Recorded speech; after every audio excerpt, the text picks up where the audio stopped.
I'm going to give you a little background on my PhD research, what my goals are, how I went about testing things. Basically, this is going to go through the methods. And we're going to stop, and you guys are going to take the data. You're going to, so those maps that were on the website are the result of my work. You're going to collect data, develop a hypothesis, well actually look at two different variables that you're interested in, collect data from that map. If you notice, some of you might have actually clicked on points in the map. Data comes up for each one. You'll collect data from those points, and then you will graph the data and come up with some conclusions. And then after that, I'll tell you what I've actually found. So this is sort of the intro. We are having this filmed so that you guys can, potentially, if you wanted to show this to your students, you could do that. It'll be up on the web. So, okay, here we go. So what I really set out to do in my dissertation through ecology and evolutionary biology is determine what's going on with pikas in the Southern Rockies. And by what's going on, we mean where do they live? Is that different from where it used to be? Has their distribution changed? And so on. So I'll talk about that in a moment. I'm co-advised here in I'm co-advised by Rob Guralnick and Chris Ray. Rob Guralnick is also a curator in the museum, so that's why all the connections with the museum today. Okay, so certainly the big hubbub these days is about climate and climate affecting pikas. When you first ask yourself, how could pikas possibly be affected by climate, you first think of the obvious, based on what you've learned already. So part of why we had you do the morning activity was to figure out what do we know about pikas so far. So we know that they can't handle temperatures over 78 degrees or so. They also can't handle temperatures below 14 degrees or so. The amount of snowpack matters, all that stuff. So those are all direct effects of climate on pikas. But it's ecology. It's never that simple. There are certainly a lot of other ways that pikas could be affected. For example, the plants they eat could change. We've talked about our basic life history group, I think, investigated the fact that plants, that certainly any kind of plant, generally speaking, will do for a pika, but they're picky. They like the ones with the best nutrition. So if nutrition is changing in a pika's diet as a consequence of climate change, which can happen, for example, grasses become more prevalent in higher temperature, higher CO2 environments. So that's something to keep in mind. We've talked a little bit about competition. This is a marmot. So this figure was done by my other advisor, Chris Ray, who drew all these wonderful critters that I wouldn't be able to. Here's a marmot that is, again, they're pretty amicable competitors, we could say. They certainly do eat the same thing. But, and also the biggest thing, if you think about it, is marmots also serve as a deterrent for predators in some ways. They're slower and fatter and easier to catch, generally speaking, at least especially for a coyote, than a pika would be. So the more marmots around, in some ways, the better as far as predation goes. Then, of course, we have diseases, and that's excuse me, that's a big unknown realm these days, is whether or not pikas are being affected by diseases. We have found some studies in Asia have shown that they are carriers for some human diseases that are pretty serious, and also certainly we would expect as rodent populations like wood rats move upward in elevation, rodents are kind of notorious flea bags, right? They're notorious disease carriers. They could be bringing diseases upslope that previously hadn't been in pika populations because they're always kind of hanging out in the tops of the mountains. So lots of different ways that climate could directly or indirectly be affecting pikas. All right, so you've looked a little bit today about the distribution of pikas across the western U.S. and southwestern Canada. If we zoom in, much of what we know about pikas is from the Great Basin area. That's mostly Nevada, a little bit the southern tip of the southeastern tip of Oregon, a little bit of Idaho, a little bit of California. A lot of work has been done here because, in fact, pikas are disappearing from there pretty quickly. So there are a lot of points on this map. Don't worry about it too much. Focus on the red and the blue ones. The yellow are fossil records of pikas, so those are places we know they were a while ago, but quite some time ago. In recent history, pikas were at all the red and blue sites. Now the ones that have arrows pointing at those locations have lost their pikas in the last 10 to 20 years. So 6 of those populations were extinct by 1999 and 10 of them by 2008. There were only 25 to begin with. There are certainly more populations of pikas, but the historically recorded ones, there were 25. 10 of them are gone. So that's a pretty concerning little statistic there. And what we notice, you notice, all right, we lost 6 in about a decade. Sorry, we lost 6 in about 2 decades. So it was between around 1980 to 1999. We lost 6 of those populations. We lost 4 more in the next 10 years. So the rate at which they're dropping off the map is increasing, which is worrisome as well. The best predictors of where pikas were and weren't in the Great Basin were chronic heat stress and acute cold stress. What that means is the sites that were, the average summer temperature was hotter, so they were just hot throughout the summer, tended to lose their pikas. Also, those sites where there were punctuated events that went down below -10 degrees Celsius, which is 14 degrees Fahrenheit, those locations also lost their pikas. Now, the way these numbers were collected is through data loggers that were underneath the talus. So that means if it got below -10 degrees Celsius or 14 degrees Fahrenheit, there was no snowpack to insulate. This was not a surface temperature. This was under the talus where they should be insulated. So those were the 2 best predictors. Other things, though, included connection to higher elevation habitat. Those sites that had higher elevation habitat within dispersal distance tended to keep their pikas. Those that didn't have anywhere to go or anywhere to recolonize from lost their pikas. Okay, so there are a few interesting things there. But the Great Basin, when you look at the overall scope of the amount of pika habitat throughout the western U.S., the Great Basin is a pretty small proportion of that habitat. See this big, funny, 3-fingered hand here that is the Southern Rockies. That's a lot bigger chunk of habitat. And you'll be doing an activity later today where you'll really get to see how connected the mountain ranges are here in the Southern Rockies. We certainly know that. You go up, I mean, our tunnels are at 11,000 feet, 12,000 feet, you know, I mean, that's the low point in some of these places because we go up to 14,000 feet. So there's more habitat for pikas here in the Southern Rockies. There are more mountains, and those mountains are higher than in the Great Basin where the highest elevation is usually around 11,000 feet.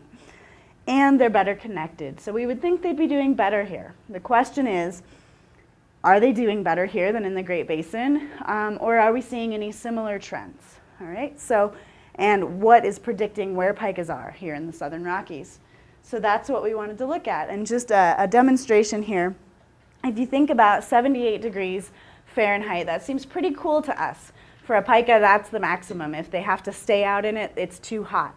Well, imagine those juvenile pikas that have to disperse. They get kicked out, 1 month old, they're off on their own. If they have to go from one population on a mountaintop in the Great Basin on the left there and have to get to another mountaintop, they're going to have to go down into a valley, and it's going to be too hot for too long a period. Their little legs can only carry them so fast, right? As opposed to here in the Southern Rockies, they could be born here and make it up here and never have to go too low and get too hot, right? So that's the general idea about connectivity. Okay, so again, trends here. If pikas are doing okay here, we at least probably have some sort of refuge for them in the future. If they're not, then we really have a problem. Okay, so I set out to figure out how modern climate change has impacted the distribution, where pikas are, and the abundance, how many of them are there, of Okatona princeps, the American pika, here in the Southern Rockies. We want to know where they are. Are there any trends? Is that decreasing or increasing? Are the populations stable, or are there only a couple little dudes hanging out in these places? And the big thing is, what are the factors that are determining where they're staying and where they're disappearing? So this was my study area, roughly. I cut off the thumb of that little hand in the Southern Rockies. It was no small task. It's a pretty big area, about 430 miles high, if you will, from north to south and 250 miles across. I had a lot of help from the Colorado Division of Wildlife that helped collect some of this data, as well as an army of undergrads that came along with me and hiked mountains, which was pretty fun. So I went basically just within Colorado from an east to west perspective, but I also spanned into all the way down to the southern edge of the range around Santa Fe, New Mexico, and up to Laramie. You'll see there's a break in habitat between the southern Rockies and the northern Rockies there. That's what we call the Wyoming Basin, and so that's where I stopped my study, was right around Laramie. So what we did is visited historically occupied sites. I dug through museum records, I dug through old literature records, all sorts of different sources to find places where pikas had been in the past. Again, the past was a pretty broad area. It meant sometime between 1896 and 1979. Now, the reason we picked 1979 is if you look at the climate data over the past century or so, it holds along and does its normal vacillation, and around 1980, we just sort of started to do this. 1980 is the kickoff of what we call anthropogenic climate change. That's when our CO2 caught up with us. So that's in the climate records when we usually see this. So we looked for populations that were intact before that climb, and then I revisited them in 2008 and through 2011. So this circle that's on this PowerPoint slide, what this is supposed to indicate to you is a lot of times, okay, in 1896, no GPS points. They found, but they were amazing navigators through maps and different things, and often there was a point on a map, or they found coordinates, they wrote in coordinates. Sometimes they would just say the northeast, 200 meters south of the northeast edge of the peak of whatever, Mount Evans, let's say. So there was an error estimate around that point, right? They said 200 meters, well, were they estimating right? Did they mean feet? Did they mean whatever? So we had to put an error, and there's a great computer program that'll calculate that error for me, so I didn't have to. But in every case, I had a point on a map based on a historic location, and there was an error bubble around it, and that's what the circle represents.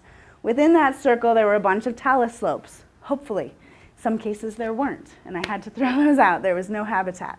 So we would visit all those patches until we found pikas. In some locations, we never found pikas. We had to survey the entire area. Sometimes the distance, for the radius there from the center and the outside was 3 kilometers.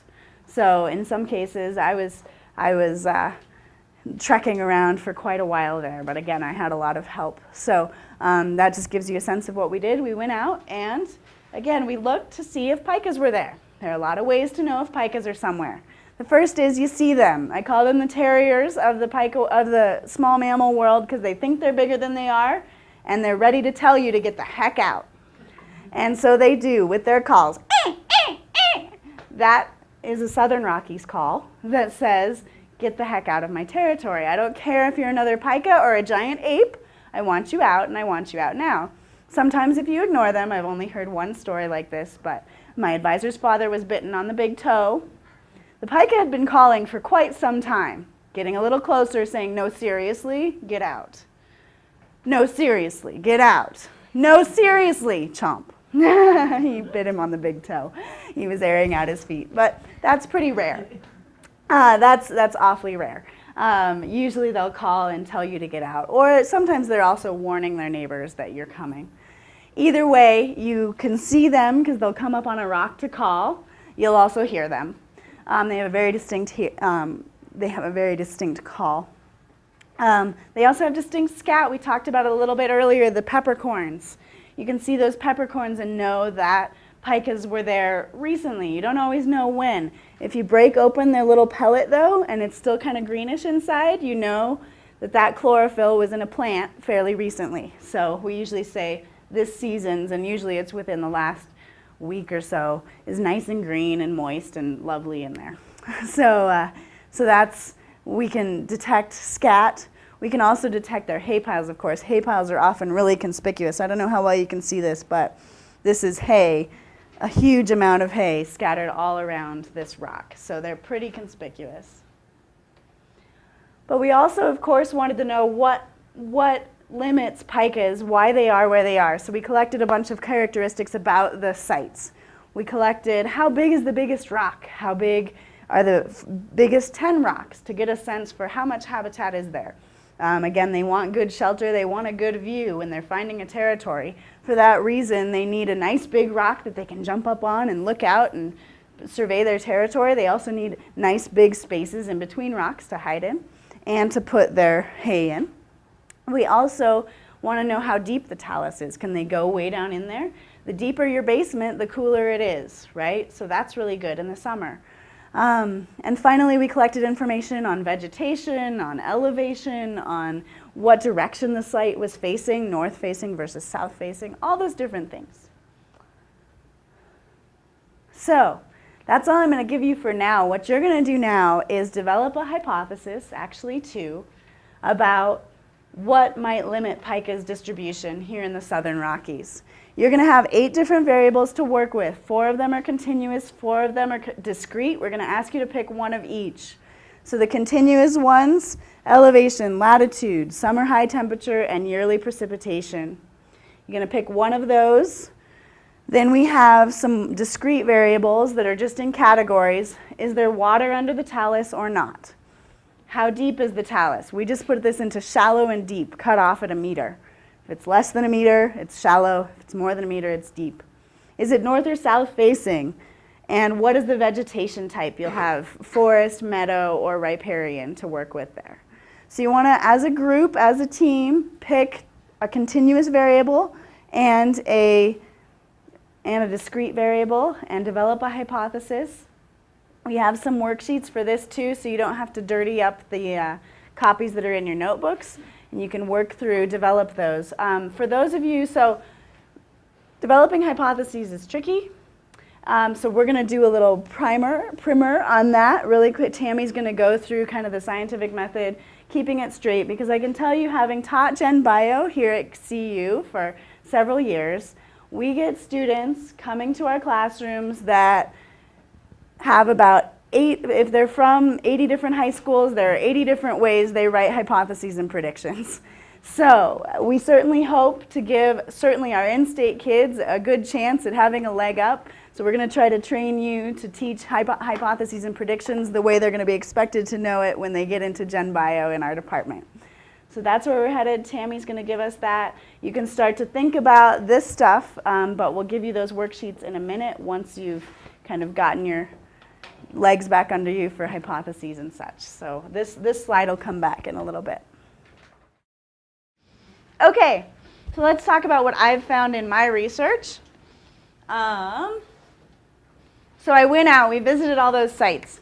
This is what it looked like in 2008. Now you'll start to notice this is different than what you just saw. If you looked carefully at the data that we gave you, it said absent at some point, or present throughout 2008 and 2011 was the zeros or ones that we gave you. So zeros, pikas were missing in at least one of the years. It's a more complex story than just that. So in 2008, we went out and surveyed 69 sites, and in all we found 4 absences and 65 places where pikas were present. Remember, this is a historical resurvey. Pikas were present in all these places sometime before 1979. That doesn't mean they were continuously occupied back then, and that's another thing to keep in mind. Because really what we're looking at here is we're trying to figure out which sites are poor for pikas and which are better. Yes? I had a question. You say we went out to survey. Do you have like a set amount of time? Do you camp out there? Or is it like we drive the car there, we're there for an hour or two? Or what, does it vary? Or it's a good question. We went until we found pikas. So, or we gave up after a certain amount of effort. So if we didn't find pikas within that error range that I showed on the previous one, the circle surrounding each point, sometimes it was up to 3 kilometers, we would survey exhaustively, we call it, for good reason. You, when you're doing pika work especially, you survey all those locations where all the talus in that area. Generally speaking, so we were really lucky. I don't think we would have gotten to as many sites had fewer of them had pikas, because we would have had to exhaustively search a lot more areas. Most of the time we walked up to the talus, heard and said check, and we were done. So sometimes it's as brief as 10 minutes at a site. Usually some of them are right next to highways, others are a backpack in, and we would spend 2 to 3 days for that one site. So it really varies. That's a good question. So really we're trying to characterize what is it about a site that makes it more likely to have pikas than not. And so here we found 4 sites that didn't have pikas in this year. So they seem to be a little bit in an area that might not be suiting them, potentially. So we wanted to look into this. But at this point in 2008, 94% of these sites were occupied. In 2009, we couldn't keep up the level of effort that we had. So we returned to about 30 of them. And but we focused for sure on the 4 absences. And what we found is the 2 circled in yellow up there recolonized between 2008 and 2009, which is pretty awesome. Now, I want to note, so you'll see that 90% of sites were occupied in 2009. We biased our sample by selecting all 4 absences, right? So just so you know, you can't really compare the 94% to the 90. But since then, we visited these 30 or so sites for 3 years, so those numbers are more comparable, just to clarify. So those 2 recolonized, which was super exciting for me. It's crazy. You go up there and you're like, oh, here we go. I remember exhaustively searching this place last year, and it was for nothing, and this is kind of annoying. And then you go, wait a second, it's a hay pile, or something else. Pikas tend to be shy when they're in low numbers, so you still don't always hear their calls or see them when there's only one that's recolonized. But we saw scat, we found some sign that they were definitely there. These 2, however, remained lacking in their pikas. In 2010, this site in Wyoming lost its one little colonist. Now that little colonist, I would not have put money on its survival. The juvenile, again, they only disperse when they're juveniles. It was really confused. It was putting hay on top of rocks, and it was a confused little soul. So I was not necessarily surprised that it didn't do well. That is in the snowy range. All of you probably know the snowies are called the snowies for 2 reasons. The rock is kind of white and looks snowy, but also this past summer, I say summer, I couldn't get into those sites. I called on Labor Day weekend, and the outhouse roof had finally emerged. The roof had finally emerged from the snow. Yeah, it was insane. So I got in late September, just as snow was starting to fall again. So if you don't have an adequate hay pile in the snowies, it's going to be rough. You only have so much time. So that little dude didn't make it. Long story short. In 2011, we went back to all these sites, and 2 new sites had lost their pikas. And those original 3 still lacked pikas. But this site, which is Bighorn Peak in Rocky Mountain National Park, it's just off the Lawn Lake Trail, has slowly been building over the last 4 years. It is so fun to see. So the first year, dead quiet. I crawled all over that place, looked for stuff. I found old hay. Clearly pikas had been there at some point, but it was dead silent. The next year we went back, we found a couple sprigs of hay and some fresh scat, but we couldn't hear anybody. The next year we saw one, but it didn't call, and it was like checking us out. This past year I saw 5 pikas there. So it's slowly rebuilding, so that population seems to be rebuilding. That makes a lot of sense if you think about it, because Rocky Mountain National Park has a lot of habitat. This site here, Cochetope Dome in the middle of, just south of Gunnison, is in the middle of a very dry area, and it's called a dome for a reason. It's kind of isolated. So we'll be talking about connectivity a little bit in a minute. So slowly, all of a sudden, we had this boom, and we had pikas missing from those 2 sites. Again, recall last winter was an intense winter. We got a lot of snow that lasted a really, really long time. So we'll talk about some of the reasons behind this in a second. Okay, so we wanted to figure out what covariates best explained, what variables best explained where pikas were and weren't. I looked at pretty much all the things you guys did today. I looked at talus depth. I looked at the type of rock. Is it porous or not? We thought that might, porous rock might insulate better or something, so we were looking into that. the presence of water under the talus is actually a metric that shows that there's permafrost often under those, and it tends to be cooler. We call them rock ice features. That it's a rock glacier, essentially. There are rocks and ice underneath it, and it serves, the rocks insulate to keep the ice there all the time. The ice, consequently, is really good for pikas. It's nice and cool underneath. And the thaw freeze that happens in there keeps perpetuating the broken rock. So it's a pretty cool system, as long as temperatures remain cool enough to not melt all the permafrost. So subtalus water, that water source under the talus, was an important thing. Vegetation quality and quantity, I'm still wading through my data. So I gave you guys the broad brush data, meadow, forest, and shrub. We went out and did vegetation surveys, and I know I'm working on getting the species diversity, the composition of different types of plants, grass versus forbs. So we'll have a lot better sense of a fine scale metric, but I don't have it yet. And then, of course, we looked at temperature and precipitation. We looked at a lot of different things there. We didn't just look at prevailing climate, like the annual precipitation, average annual precipitation over the last 100 years. We looked at that, but we also looked at how has precipitation changed since 1980 compared to before 1980 at these sites. We looked at a lot of different things.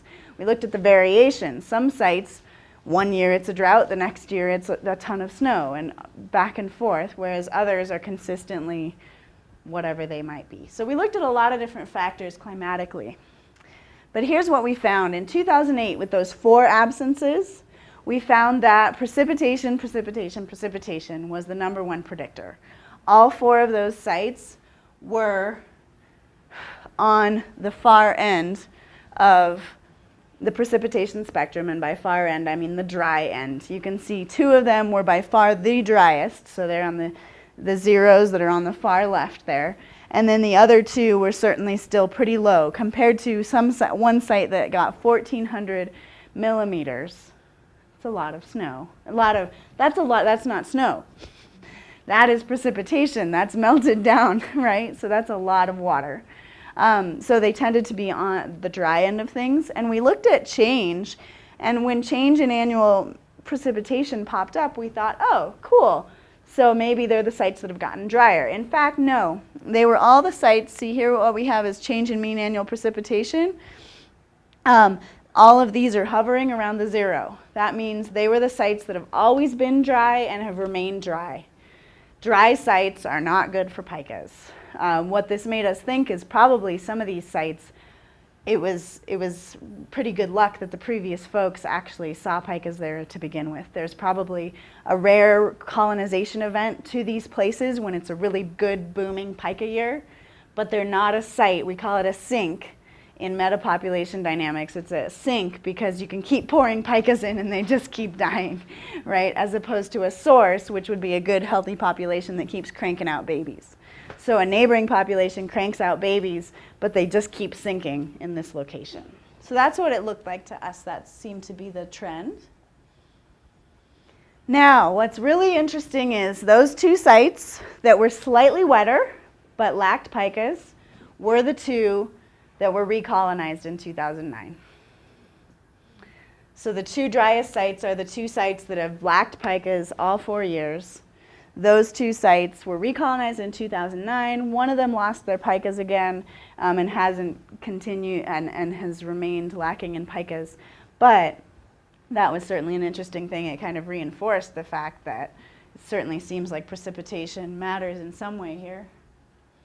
In 2010, what's interesting is, as things progressed, and you'll recall that one site lost its pikas again. And again, we're talking small sample sizes here, so you have to take that into consideration. But we still see a trend here.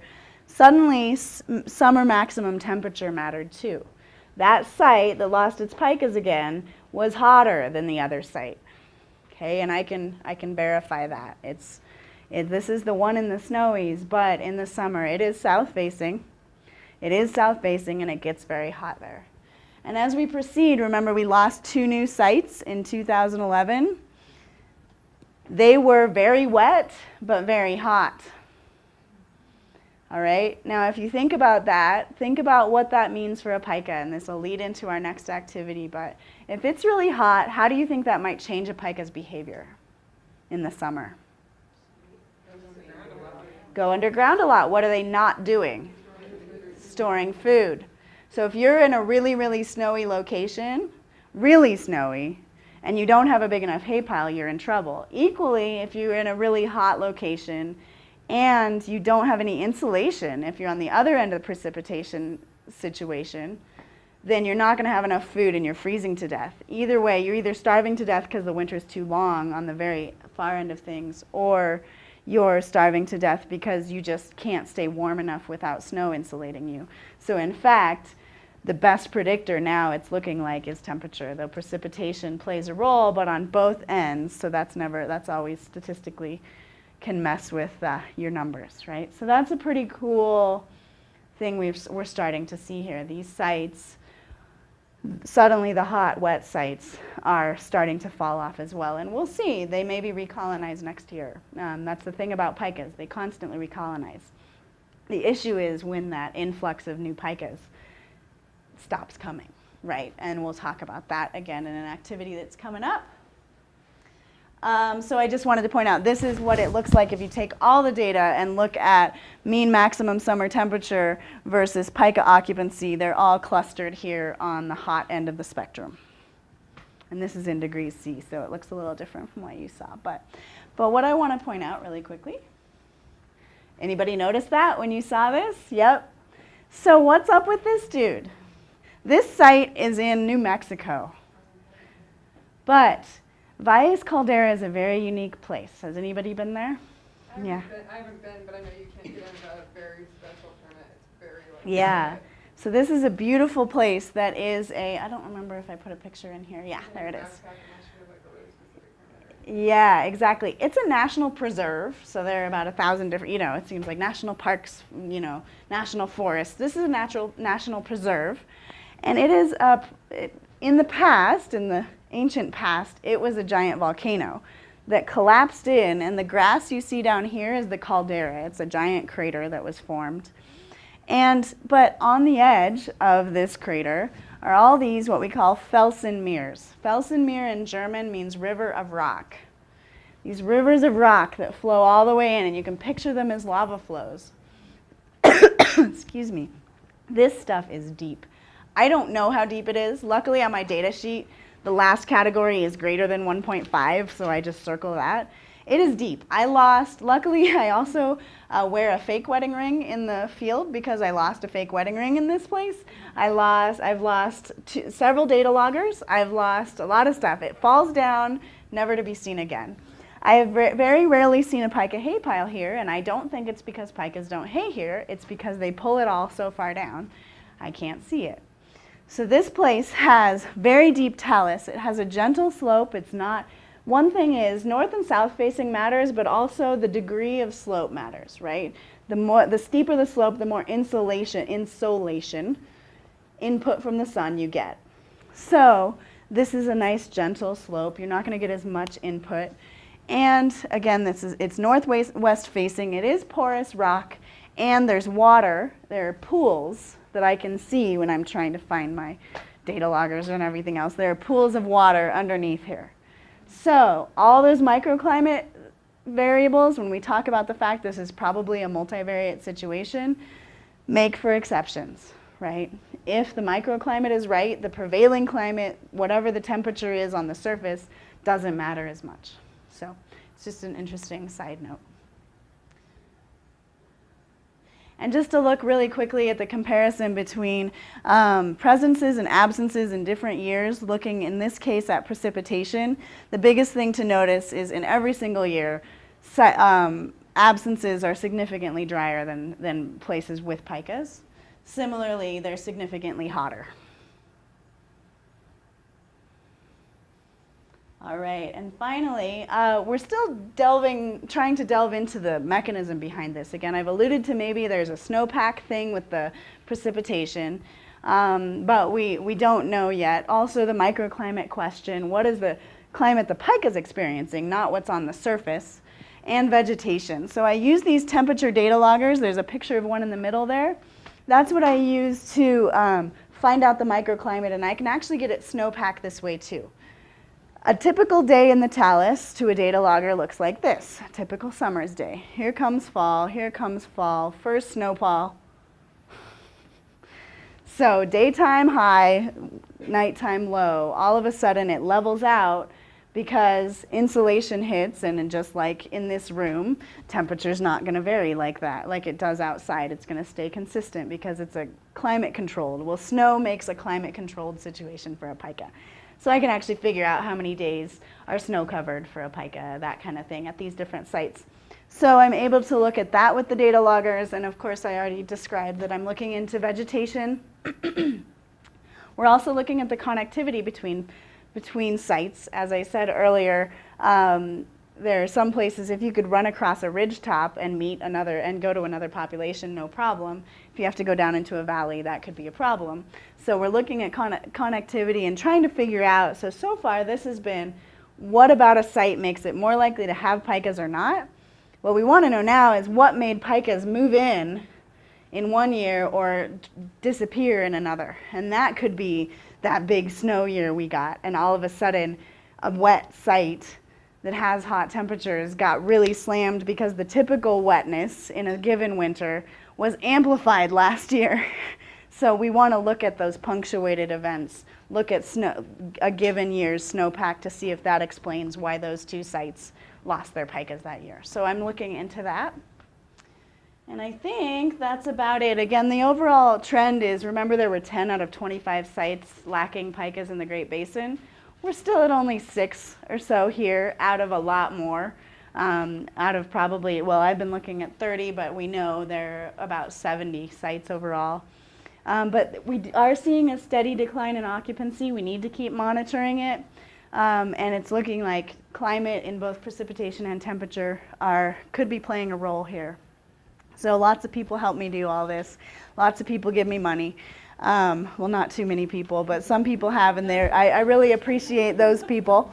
Lots of people in the field. Here's our dog again, and Pete, and my different crews that I've had over the time.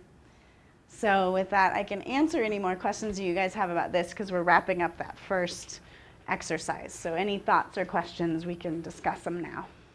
Yes? This team of people, are they out at different times then? Are Are you like the only team that's studying pika? Are there other universities? Or? You know, so we are a major pika hub these days, given where we are. A lot of energy pikas came out of University of Nevada, Reno for all that Great Basin work.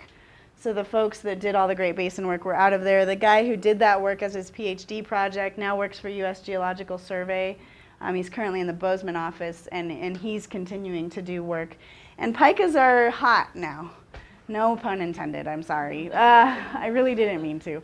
But they are very trendy right now. So there are grad students in Oregon now studying them, a grad student in Utah studying them, in their various regions throughout the country. So we're trying to cobble together more information. Some of you are probably familiar with the fact that the pika was almost listed as an endangered species a few years ago. The main reasons for not listing it were that we didn't have enough information for areas outside of the Great Basin. My stuff was just coming off the line at that point, and nobody else had started their projects elsewhere. So there's a big effort now. As scientists, we don't want to manipulate policy, but we want to inform policy, and a lack of data is a big uh-oh on the scientist's part. We need to be providing that data. So we're trying to make a concerted effort, and I'll talk in a little bit after the next activity about how citizen scientists volunteers are making a huge dent in that information gap to help us fill in those gaps. So, and you guys could potentially get involved, but we'll talk about that in a little bit. So, any other questions about this stuff? You haven't been out, well, you went out last summer, though. Right. So I was talking to her about how I went up to hike up in Steamboat, near Steamboat. We've taken this hike maybe 3 times before, but last summer, not this last summer, but the summer before. we took the same hike and we couldn't even get halfway up to this subalpine lake that we normally Yeah. get up to. That is the And doozy, yeah. Because it was still covered, Mhm. this was mid-July, it was still covered in Exactly, snow. yeah. And the plants that were coming up, we were told by local people that it looked like mid-May. Yeah, And so exactly. how does that affect, I mean, if they're having to collect food Yeah. during this very shortened summer Right. now, that where Right. the plants haven't even come up. Yeah. It's a great question. So the scientist in me really wants to go out this summer. The PhD student in me wants to call it good at my 4 field seasons because I know I have enough for my thesis, and I would like my bank account to get back into the black, but and get a job. But it's really interesting. So the thing is, you have the first wave. So these sites that were chronically hot the year before, those I did see some pikas lacking, like pikas disappear because of that snow. But you're right. The snowies, I don't understand how a pika could even survive. This must happen all the time in the snowies, but I don't know how that works because photosynthesis requires light. There's a workshop on that in 2 weeks. It's full, I think, though, sorry. But photosynthesis requires light, and no snow means no food for pikas. So I am very curious. Another interesting dynamic is it was a La Nina year last year, and that's why we got so much snow. But if you'll recall, all of Arizona and New Mexico was on fire. My sites, I dip into New Mexico. I had one site that caught on fire 4 days after I was there, thankfully. Another site that caught on fire, literally, we left here at 9 a.m. and we were gonna go hike to this site outside of Santa Fe the next morning. It caught on fire at 1 p.m. the day, we were maybe around Walsenburg, but when it caught on fire, we were on our way down there. So we're dealing with that as well. And so actually I am working with an undergrad. We're gonna resurvey the place that caught on fire to see if pikas are there. We also have vegetation data. We're gonna see how that fire affected their forage and all of that too. So that's actually Valles Caldera, the question mark there, the hot site. So we'll see, but it's a good question. Maybe the biggest thing actually, and we'll talk about again, but citizen scientists will help us answer that question better than I can because I really need to finish my thesis. Good question.